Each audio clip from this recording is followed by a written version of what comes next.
Welcome to How Tuesday at Laurie's Country Cottage. My name is Lisa. Today we're going to have an important discussion about how to de-stash our fabric libraries. Let's talk about why we quilt. That's why we have a stash anyway. Quilting is a way for us to express ourselves. We find joy in the creative process and we get a sense of accomplishment when we're creating. When we enjoy seeing our projects in our own home or see the joy on a receiver's face when we give them a gift, we're rewarded. We sow our love and our creativity into our projects, and quilting is a great way for us to de-stress, relax, and escape sometimes. Non-quilters might not understand this, but other quilters do, and that leads us to another reason that we quilt: for community and companionship. So we collect fabric for this passion we have for all of these things. But sometimes our fabric stash can become a burden. Maybe you're running out of room, or maybe you're adding a room and then another room and then another room. Maybe you have run out of project ideas, or maybe you have so many projects that you're paralyzed and you can't seem to do anything. All of these things can stifle our creativity and take the joy out of quilting. We feel overwhelmed, maybe even guilty for having fabric and projects we're not using, and for abandoning outdated projects. Feeling overwhelmed and guilty is not how we want to feel about quilting.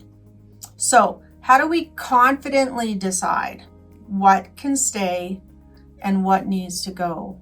And how can we feel good about releasing fabric? So let's decide what stays and what goes. Here's how the process can work. Take a piece of fabric from your stash. I like to call it my fabric library. And really look at it. Touch it even. And then ask yourself some questions. Question number 1, how long have I had this piece of fabric?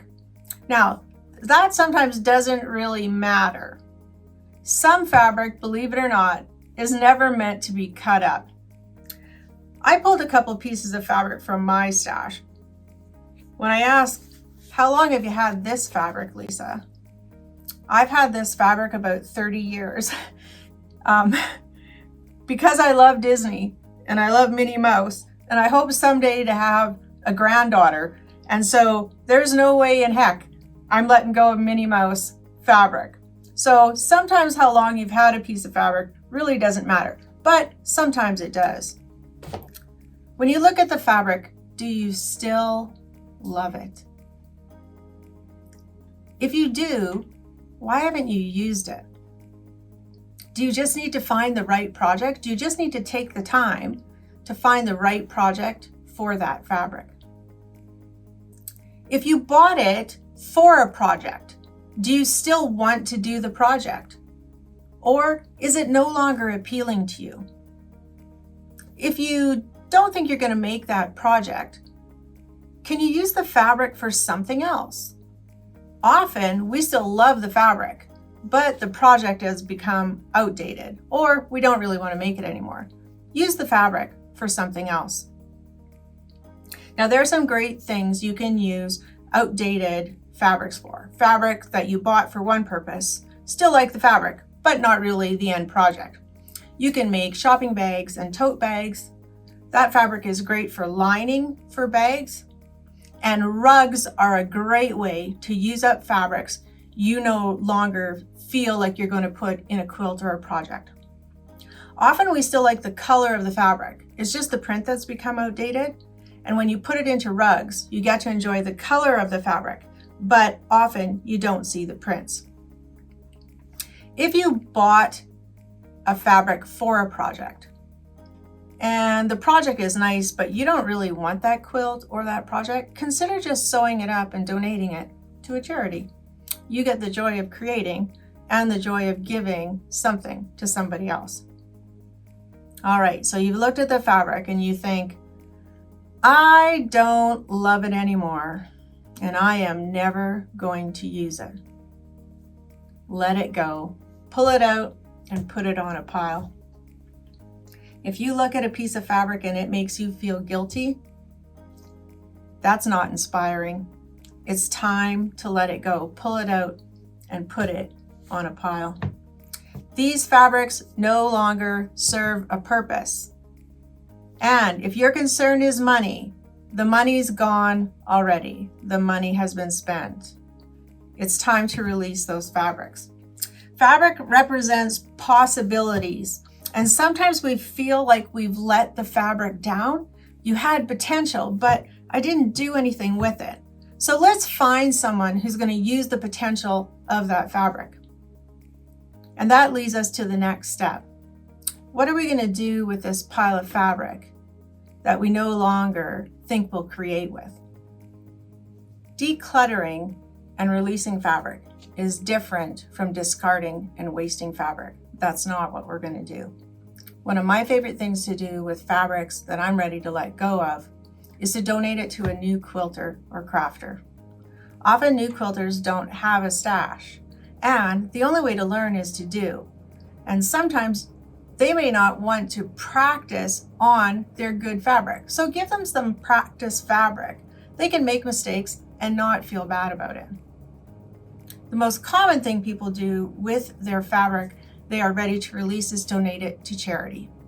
That is a great thing to do.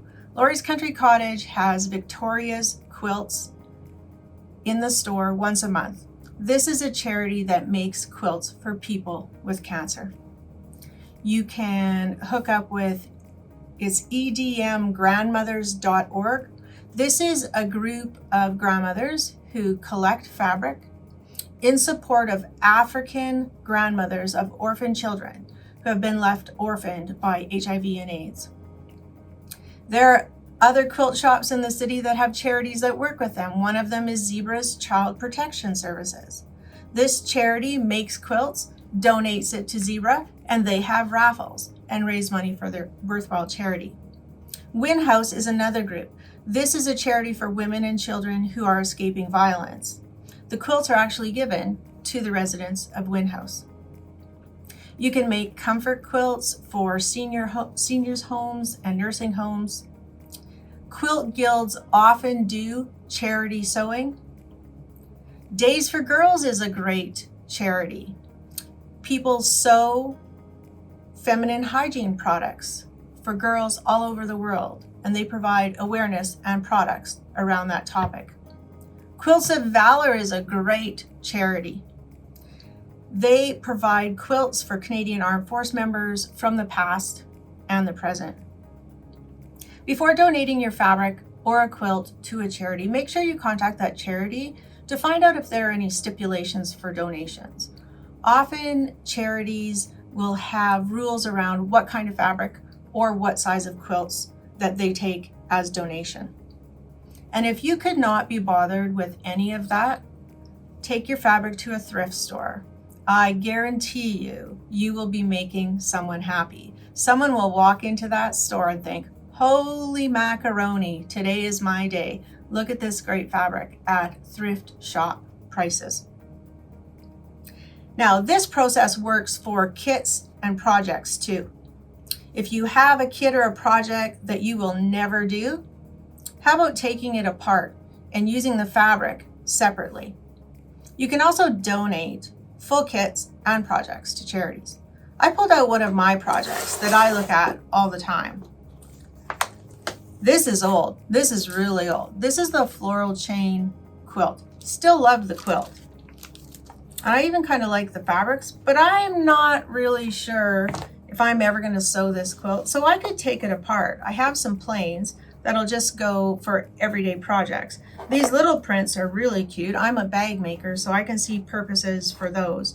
And some of the pieces are even big enough that I could piece a back for a quilt. But you'll see it's still in the box. I haven't quite given up the ghost for this one. I think there's potential for this yet at some point. Also, I just had to pull this out. When you look at a fabric in your stash, if it doesn't bring you joy, I'm not sure why it's there. I love Raggedy Ann and Andy, and this fabric is so old. Honest, it feels like a seed sack. It is not nice quality fabric, but every time I look at it, I smile and it brings me joy. And someday, the perfect project is going to come for me to use this fabric. Then I have this chunk of, oh, Robert Kaufman, I love you fabric. I think I bought it for a one block wonder. And then when I made my one block wonder, I used a different fabric. Every time I look at this fabric, I think, I bought that for that one block wonder, but I'm going to use it for something else. So even though I've had it for a long time and I haven't used it for a one block wonder, when I look at it, I still see its potential. So once you've busted your stash, you should feel relieved and hopefully even inspired. Look at the projects that you've forgotten about. You found a kit that you didn't even know you had. Are you inspired to create it now? Maybe you are. I like to take those projects when I do a stash buster and I make a list, because sometimes I've just forgotten that I have it. Then the next time I go to start a project, I can look at my list and go, oh yeah, is this the time for that project? If not, that's okay, because you've got the list, and next time you start a project, you can check it again. Look at the fabric you've decided to repurpose. You've taken it out of a kit or decided not to make the project you really started with. Go through your patterns. Is there something that complements it? Does it inspire you to do something else? Now, some fabrics, it will be very easy to decide whether you're keeping it or you're releasing it. But some fabrics, it won't be that easy. So if you're not sure, my suggestion is to keep it. Yeah, keep it. But in 6 months, you need to go back and repeat the stash busting process. If you look at that fabric again and it still inspires you and you're still on the fence and it doesn't make you feel guilty, go ahead and keep it. But if you look at it and think, yeah, I should have got rid of it last time, then it's time to let it go. And we let it go so that when we look at our fabric library or our stash, we're filled with joy and inspiration from the fabrics that we have. That's the goal. Well, I hope you'll take some time and the effort to go through and do a destash if you need to. Maybe you don't. And when you're done, know that your donations or whatever you do with your fabric is making somebody else happy and freeing up space for you to buy more fabric, because that's the goal.